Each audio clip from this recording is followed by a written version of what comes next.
ఉదయకాల ప్రార్థన.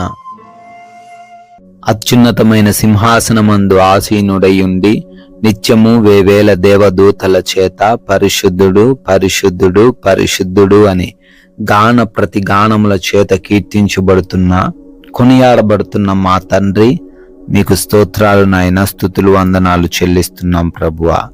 Yes lord, నిన్నటి రాత్రి కాలమంతను కూడా అయా మీ యొక్క రక్షణ కంచులో మమ్మల్ని భద్రపరిచినందుకు వందనాలు.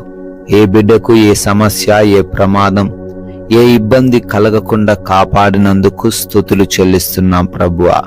ఎస్ లార్డ్, ఈ రోజున ఈ ఉదయాన్నే మేము సజీవులంగా ఉన్నాము అంటే నాయనా అది కేవలము కూడా మీ కృప మాత్రమే తండ్రి. అయ్యా, మా దగ్గర ఉన్న దేని వల్ల మేము సజీవులంగా లేము, కానీ కేవలం మమ్మల్ని మీరు జ్ఞాపకం చేసుకున్నారు తండ్రి. అందును బట్టి మేము జీవించి ఉన్నాము నాయన. ఎస్ లార్డ్, ధనమును నమ్ముకొనువాడు పాడైపోవును, నీతిమంతులు చిగురాకు వలె వృద్ధి నొందుదురు అని సామెతల గ్రంథం 11వ అధ్యాయం 28వ వచనంలో నాయన మీరు సెలవిస్తున్నారు.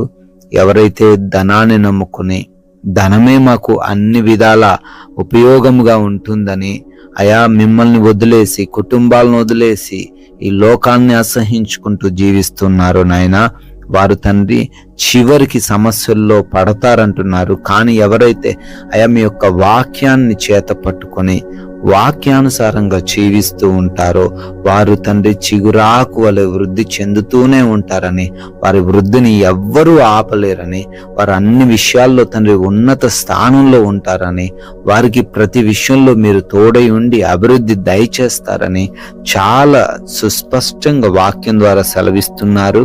ఈ ప్రార్థనలోకి భవిస్తున్న ప్రతి బిడ్డ కూడా చిగురాకు వలె వృద్ధి నొందుదురుగా కానీ ప్రార్థిస్తున్నాం. మంచిగా తండ్రి వారు అభివృద్ధి చెందే కృప దయచేయమని బ్రతిమాలుకుంటున్నాము తండ్రి. ఎస్ లార్డ్, ఈ ఉదయాన్నే లేవగానే ఈ ప్రార్థనతో వారి యొక్క రోజును ప్రారంభిస్తున్న ప్రతి బిడ్డను, ప్రతి కుటుంబాన్ని కూడా పేరు పేరున దీవించండి, ఆశీర్వదించండి. వారికి మీరు తోడై ఉండండి. జ్ఞానము, శక్తిని, వివేచనను, తెలివితేటలను దయచేయండి. అయ్యా, వారు చేస్తున్న పనుల్లో వారు నూరంతలుగా ఆశీర్వదింపబడుటకు కృప దయచేయండి. ప్రయత్నాలను ఆశీర్వదించండి. అయా, ఫలాలు ఈరోజు వారు చూచులాగున సహాయము దయచేయండి తండ్రి. ఆగిపోతున్నాయి అనుకున్న పనులు కూడా మరలా తండ్రి రీస్టార్ట్ అవ్వడానికి సహాయం దయచేయండి. నూతనముగా కార్యాలు ప్రారంభిస్తూ ఉండంగా ప్రతి అవసరతను